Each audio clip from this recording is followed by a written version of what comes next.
Olá pessoal, nós vamos ler agora os textos que nós programamos para o dia 7 de maio. Os textos são Atos 17, de 16 a 34, Juízes 7 e Juízes 8 e Jó 37. Vamos orar? Querido Senhor, esteja conosco agora. Nós vamos ler a Tua Palavra, nós queremos entendê-la, nós queremos ser Teus, nós queremos Te conhecer cada dia mais, nós queremos viver na Tua presença, nós queremos Te encher de alegria. Nós sabemos que nós somos pobres, nós somos ignorantes, nós somos maus, nós somos pecadores, nós somos imundos. Nós temos a petulância de dizer que queremos estar contigo, porque um dia nós cremos que Jesus, Teu Filho, se ofereceu em sacrifício por nós, para todo aquele que crê, para que cada um de nós tenha a possibilidade de, crendo que este sacrifício foi definitivo, foi total, foi suficiente, para que a gente pudesse voltar a ter comunhão contigo. É nisso que nós cremos, Senhor.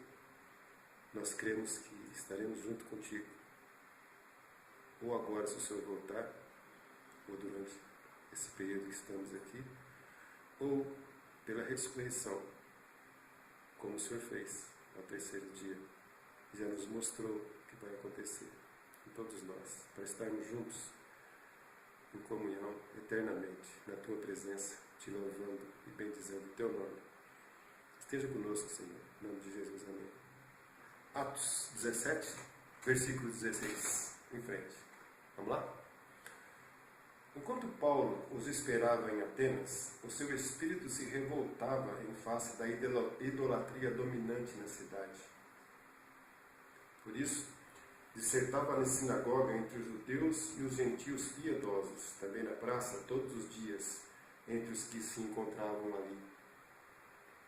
E alguns dos filósofos epicureus e estoicos contendiam com ele, havendo quem perguntasse: que quer dizer esse tagarela? E outros: parece pregador de estranhos deuses, pois pregava a Jesus e a ressurreição. Então, tomando-o consigo, levaram ao Areópago, dizendo: poderemos saber que nova doutrina é essa que ensinas? Posto que vos trazes aos ouvidos coisas estranhas, queremos saber o que vem a ser isso. Pois todos os de Atenas e os estrangeiros residentes de outra coisa não cuidavam senão dizer ou ouvir as últimas novidades. Então, Paulo, levantando-se no meio do Areópago, disse: senhores atenienses, em tudo vos vejo acentuadamente religiosos, porque passando e observando os objetos de vosso culto, encontrei também um altar no qual está inscrito: ao Deus desconhecido.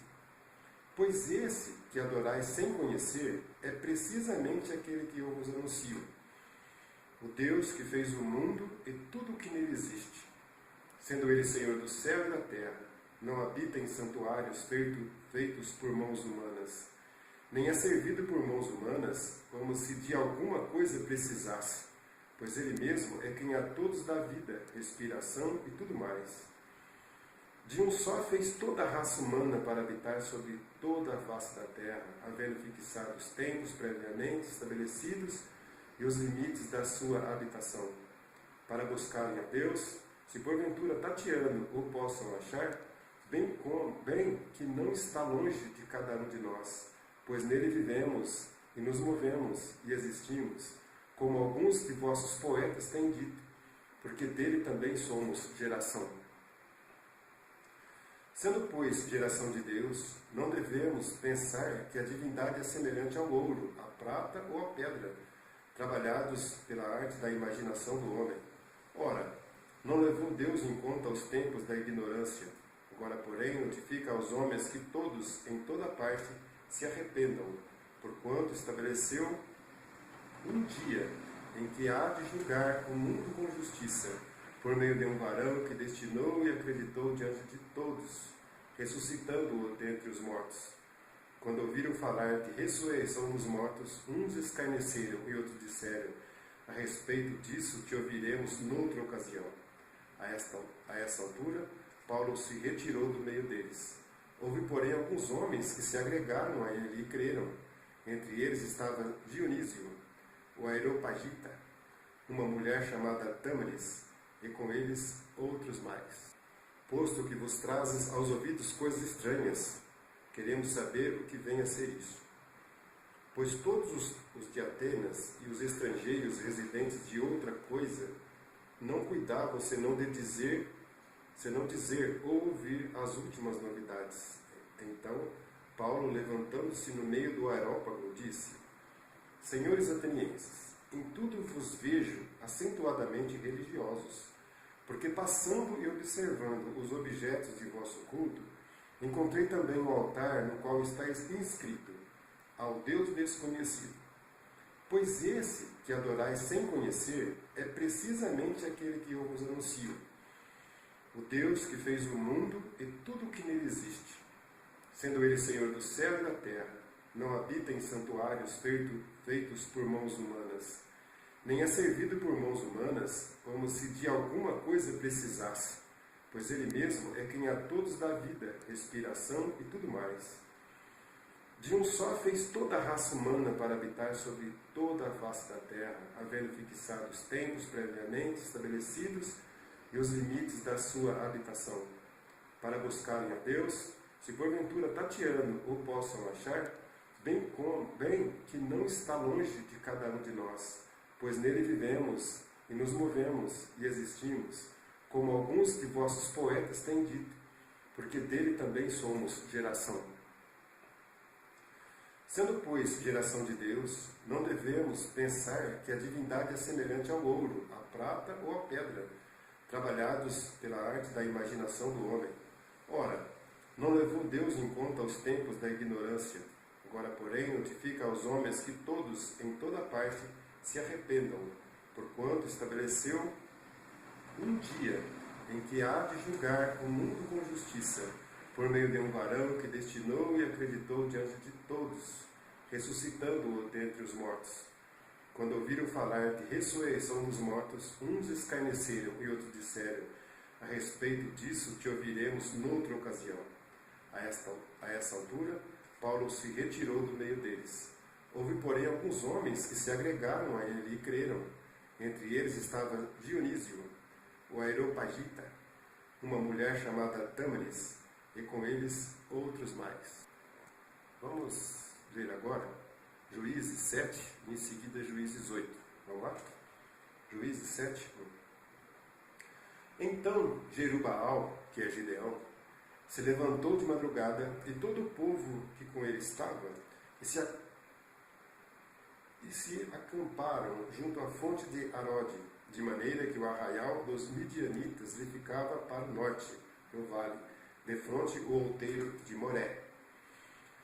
Disse o Senhor a Gideão: é demais o povo que está contigo, para eu entregar os midianitas nas tuas mãos. Israel poderia se gloriar contra mim, dizendo: a minha própria mão me livrou.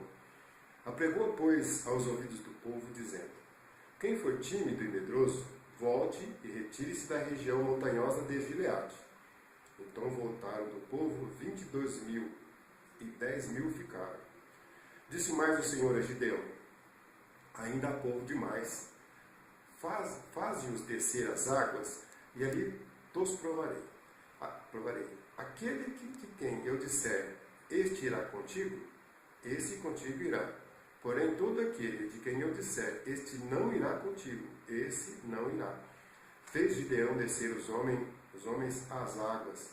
Então o Senhor lhe disse: todo que lamber a água com a língua, como faz o cão, esse porás à parte, como também a todo aquele que se abaixar de joelhos a beber. Foi o número dos que lamberam, levando a mão à boca, 300 homens. E todo o restante do povo se abaixou de joelhos a beber a água. Então disse o Senhor a Gideão: com estes 300 homens que lamberam a água, eu vos livrarei, e entregarei os midianitas nas tuas mãos, pelo que a outra gente toda que se retire, cada um para o seu lugar. Tomou o povo provisões nas mãos e as trombetas. Gideão enviou todos os homens de Israel, cada um à sua tenda. Porém os 300 homens reteve consigo. Estava o arraial dos midianitas abaixo dele, no vale. Sucedeu que, naquela mesma noite, o Senhor lhe disse: levanta-te e desce contra o arraial, porque o entreguei nas tuas mãos. Se ainda temes atacar, desce tu com teu moço pura ao arraial, e ouvirás o que dizem. Depois, fortalecidas as tuas mãos, descerás contra o arraial. Então desceu ele com seu moço pura até a vanguarda do arraial.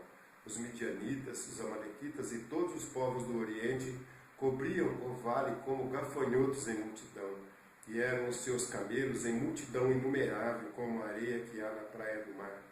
Chegando, pois, Gideão, eis que certo homem estava contando um sonho ao seu companheiro e disse: tive um sonho. Eis que um pão de cevada rodava contra o arraial dos midianitas e deu de encontro à tenda do comandante, de maneira que este caiu e se virou de cima para baixo e ficou assim estendida. Respondeu-lhe o companheiro e disse: não é isso outra coisa senão a espada de Gideão, filho de Joás, homem israelitas. Nas mãos dele entregou Deus os midianitas e todo este arraial. Tendo ouvido Gideão contar este sonho e o seu significado, adorou, e tornou ao arraial de Israel e disse: levantai-vos, porque o Senhor entregou o arraial dos midianitas nas vossas mãos. Então repartiu os 300 homens em 3 companhias e deu-lhes a cada um, nas suas mãos, trombetas e cântaros vazios, com tochas neles. E disse-lhes: olhai para mim e fazei como eu fizer.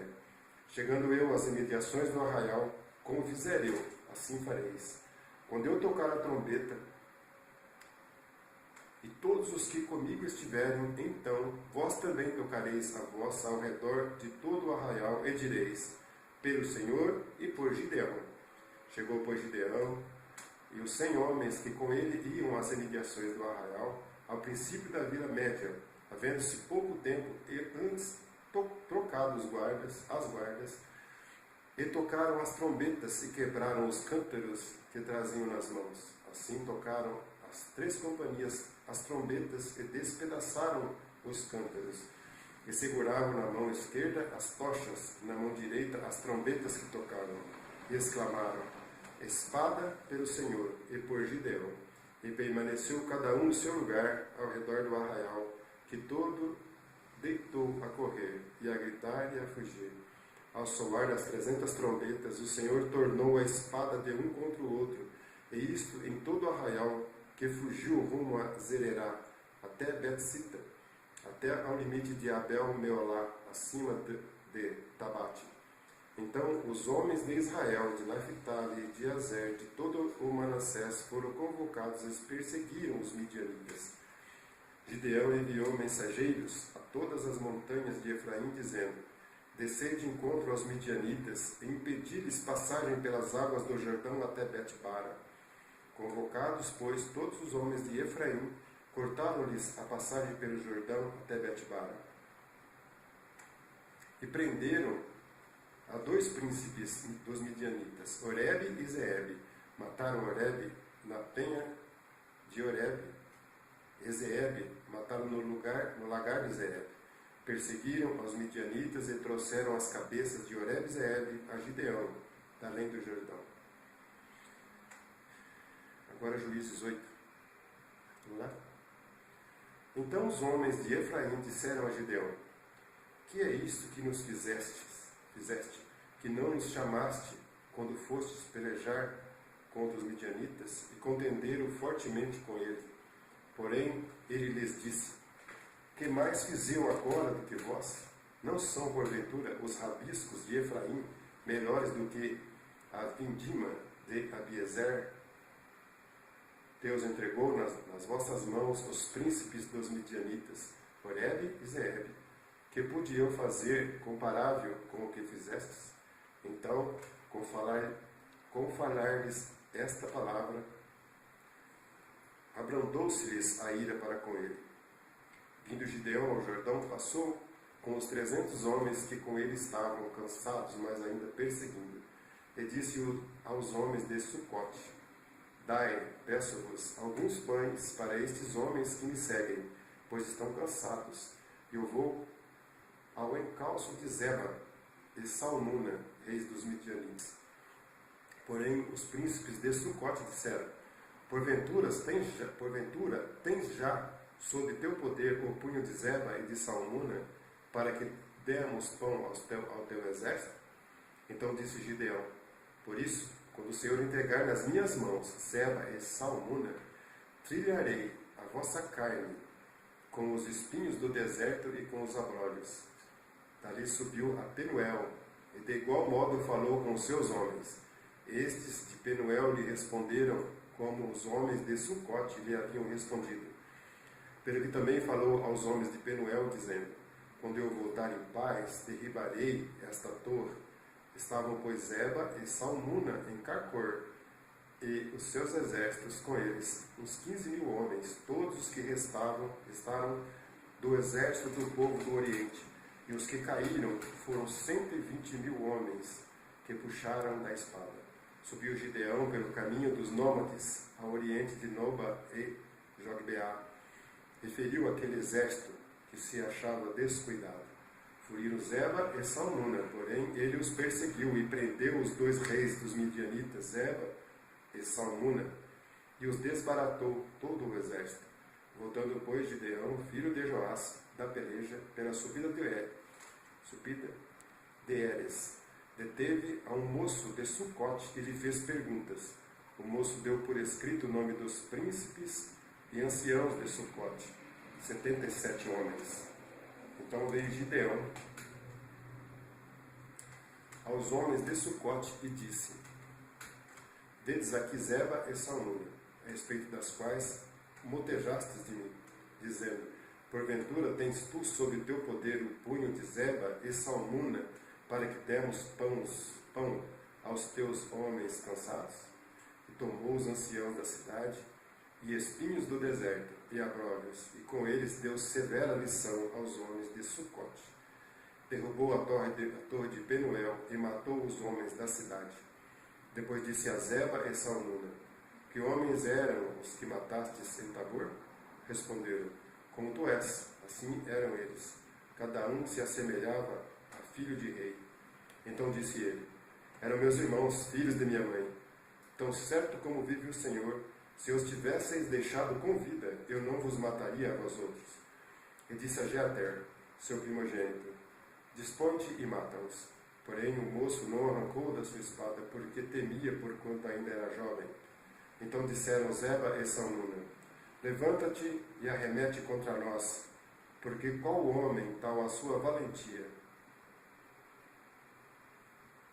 Dispôs-se, pois, Gideão e matou a Zeba e Salmuna, e tomou os ornamentos em forma de meia-lua que estavam no pescoço dos seus camelos. Então os homens de Israel disseram a Gideão: Domina sobre nós, tanto tu como teu filho e o filho do teu filho, porque nos livraste do poder dos midianitas.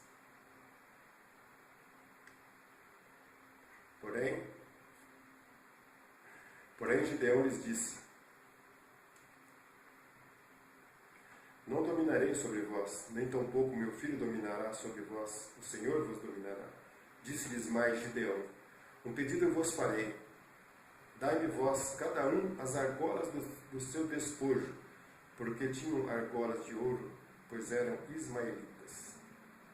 Disseram eles: De bom grado as daremos. E estenderam uma capa, e cada um deles deitou ali uma argola do seu despojo.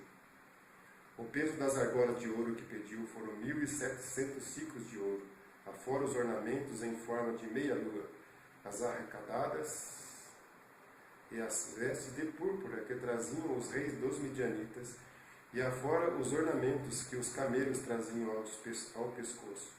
Desse peso fez Gibeão uma estola sacerdotal e a pôs na sua cidade, em Ofra. E todo Israel se prostituiu ali após ela. A estola veio a ser um laço a Gideão e a sua casa.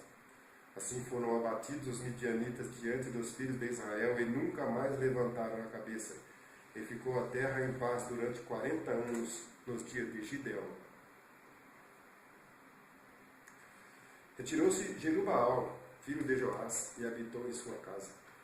Teve Gideão 70 filhos, todos provindos dele, porque tinha muitas mulheres. A sua concubina, que estava em Siquém, lhe deu também à luz um filho. Ele lhe pôs o nome de Abimeleque. Faleceu Gideão, filho de Joás, em boa velhice, e foi sepultado no sepulcro de Joás, seu pai, em Ofra dos Abiesritas.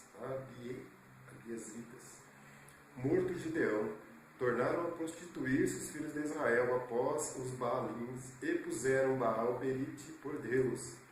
Os filhos de Israel não se lembraram do Senhor, seu Deus, que os livrara do poder de todos os seus inimigos ao redor. Nem usaram de benevolência com a casa de Jerubaal, a saber, Gideão, segundo todo o bem que ele fizera a Israel. Bom, vamos ver agora então Jó 37, versículo 1. Sobre isto, treme também o meu coração e salta do seu lugar. Dai ouvidos ao trovão de Deus, estrondo que sai da sua boca. Ele o solta por debaixo de todos os céus, e o seu relâmpago até os confins da terra. Depois deste, ruja sua voz, troveja com o estrondo da sua majestade, e já ele não retém o relâmpago quando lhe ouvem a voz. Com a sua voz troveja Deus maravilhosamente, faz grandes coisas que nós não compreendemos, porque ele diz à neve, cai sobre a terra, e à chuva e ao aguaceiro, sede fortes. Assim, torna ele inativas as mãos de todos os homens, para que reconheçam as obras dele. E as alimárias entram nos seus esconderijos e ficam nas suas cavernas. De suas recâmaras sai o pé de vento, e dos ventos do norte o frio. Pelo sopro de Deus se dá a geada, e as largas águas se congelam. Também de umidade carrega as densas nuvens, nuvens que espargem os relâmpagos. Então elas, segundo o rumo que lhe dá, se espalham para uma e outra direção, para fazerem tudo o que lhes ordena, sobre a redondeza da terra. E tudo isso faz ele vir para a disciplina, se convém à terra ou para exercer a sua misericórdia. Inclina Jó os ouvidos a isto. Para e considera as maravilhas de Deus. Porventura sabes tu como Deus as opera e como faz resplandecer o relâmpago da nuvem? Tens tu notícia do equilíbrio das nuvens e das maravilhas daquele que é perfeito em conhecimento? Que faz aquecer as tuas vestes, que dá calma sobre a terra por causa do vento sul? Ou estendeste com ele o firmamento que é sólido como o espelho fundido? Ensina-nos o que lhe diremos, porque nós, envoltos em trevas, nada lhe podemos expor. Contar-lhe a alguém o que tenho dito? Seria isso desejar o homem ser devorado? Pois que o homem não pode olhar para o sol que brilha no céu, uma vez passado o vento que o deixa limpo. Do norte vem o áureo esplendor, pois Deus está cercado de tremenda majestade. Ao Todo-Poderoso não o podemos alcançar. Ele é grande em poder, porém não perverte o juízo e a plenitude da justiça. Por isso os homens o temem. Ele não olha para os que se julgam sábios. Assim nós tivemos a palavra de hoje. Temos muito que pensar, temos muito que reler para poder entender por que razão está escrito. No primeiro momento nós podemos pensar que não precisava estar aí, não tem razão nenhuma. Mas na verdade, tudo que está escrito, claro, tudo que está escrito significa alguma coisa. Que nós não inventemos nada que não seja, mas que nós possamos procurar saber, pedir o entendimento, pedir o discernimento, para que o Senhor nos mostre por que está escrito, para que nós possamos cada dia mais conhecê-lo, saber dos seus propósitos, com o objetivo de cada dia mais poder agradá-lo.